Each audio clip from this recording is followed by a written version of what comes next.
हाँ बोले जय श्री सीताराम, जय श्री राधे, जय माँ ललितांबा। आप श्री ललितांबा महाशक्तिपीठ रामपुरवा धाम में यज्ञ, जहाँ पर 108 कुंडी यज्ञ और लगभग 220 मूल पाठ श्रीमद् भागवत जी के बैठाए गए हैं और अंतर्राष्ट्रीय कथा प्रवक्ता डॉक्टर श्याम सुंदर पराशर जी महाराज के श्रीमुख से कथा का श्रीमद् भागवत कथा रस प्रवाह हो रहा है। और यहाँ पर वैदिक ब्राह्मणों द्वारा जो अन्यत्र स्थान से आए हुए हैं, कोई बनारस से आए हैं, कोई मथुरा से आए हैं, कोई उज्जैन से आए हैं, कोई प्रयाग से आए हैं और बहुत संत आए हुए हैं, उन सब का दर्शन करना बड़ा ही दुर्लभ होता है। लेकिन यहाँ पर माता रानी की कृपा से और परम पूज्य सदगुरुदेव भगवान की कृपा से आपको सुलभता से प्राप्त हो रहा है। और ये जानना चाहेंगे महाराज जी कि जैसे सामान्य व्यक्ति बच्चे यहाँ गुरुकुल में, यहाँ आवासीय विद्यालय भी है, तो बच्चे गुरुकुल में पढ़ते हैं, रहते हैं, तो इनका काफ़ी अनुशासन से रहना पड़ता होगा। देखिए प्रभु जी, अनुशासन व्यक्ति के जीवन का सूत्रधार है। अनुशासन, यहाँ तक कि व्याकरण में भी शब्द का भी अनुशासन कहा गया है, अच शब्दानुशासनम। तो हर एक चीज में देखो अनुशासन से ही व्यक्ति महान बनता है। जिसके अंदर अनुशासन नहीं है तो उसके अंदर संस्कार नहीं होते। तो यहाँ पर प्रथमा से विद्यार्थी का एडमिशन होता है, प्रथमा से।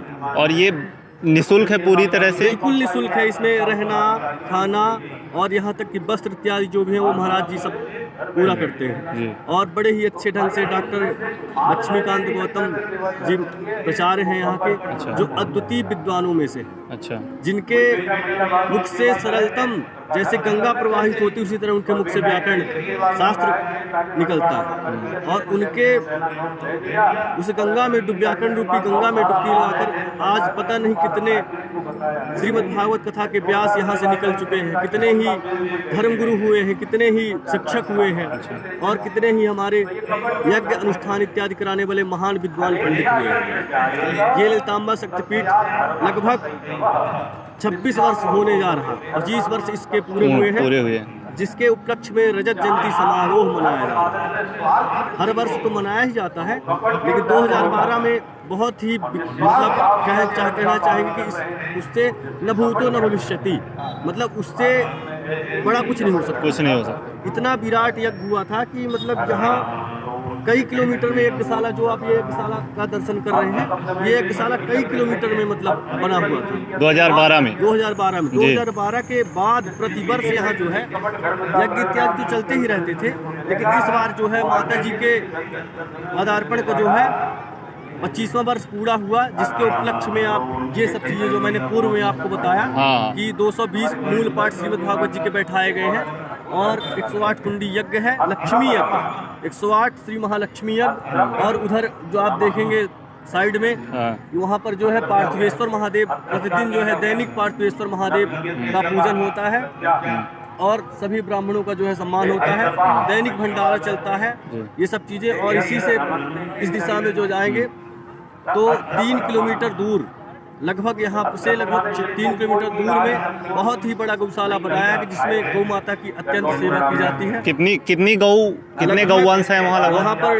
लगभग छोटे और बड़े मिलाकर के समथिंग 4000 गौवंश है। 4000 गौवंश, जिनकी प्रायः सेवा बहुत अच्छे ढंग से की जाती है। महाराज जी सर्व प्राथमिकता जो है गौ माताओं को ही देते हैं, क्योंकि महाराज जी का कहना है कि यया सर्वविदं व्याप्तम जगत स्थावर जंगमम ताम धेनुम शिरसा वंदे भूत भविष्य मातरम भूत भव्यस्य मातरम।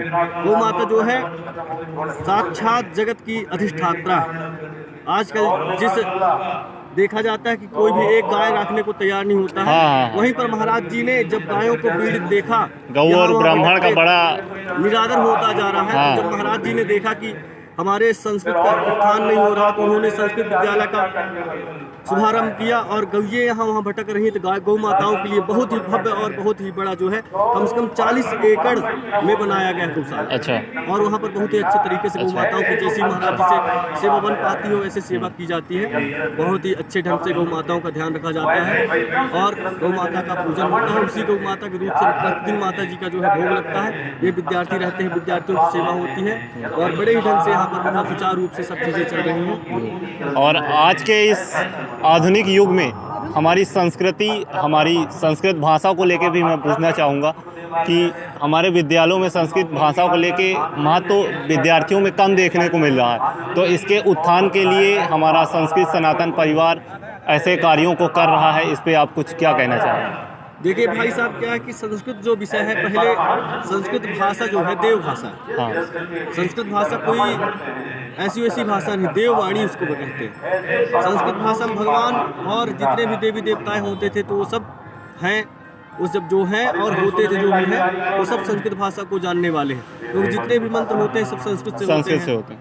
और संस्कृत का देखिए क्या है कि डीजे वाले हैं जो भी हैं सबको अब व्यक्ति जो है हर जगह दक्षिणा देकर के संतुष्ट करता है। पर एक ब्राह्मण ही ऐसा है जो छठवीं से आकर के लगभग 10 साल से आकर के और 25 वर्ष तक आश्रमों में रह करके सेवा करता है और कर्मनिष्ठ होकर के हर तरह से ब्रह्मचर्य का पालन करते हुए सब चीज़ों को ध्यान में रखते हुए गौ और ब्राह्मण साधु सबका सेवा करते हुए माता पिता सबका सम्मान बनाते हुए वो बेचारा अध्ययन करता है। उसका जो है मान सम्मान नहीं होता है और वो लगभग देखिए जब उसकी पूर्ति नहीं हो पाती तो वो अपने बच्चों को नहीं पढ़ाता। अच्छा। अगर वो अपने पूर्ति हो उसकी अच्छे से तो अपने बच्चों को उत्साहित अगर कोई करे तो अपने बच्चों को पढ़ाए, उससे हमारे संस्कृत का उत्थान होगा। लेकिन ऐसा नहीं है, लोग निरुत्साहित कर रहे हैं जिसके कारण जो है संस्कृत धीरे धीरे जो है विलुप्त होते जा रहा है। लेकिन भगवान की करुणामयी कृपा से, सद्गुरुदेव भगवान की कृपा से संस्कृत धीरे धीरे बढ़ रहा है और आगे जो युग आने वाला हो निश्चित ही संस्कृतमय होगा। अच्छा। ये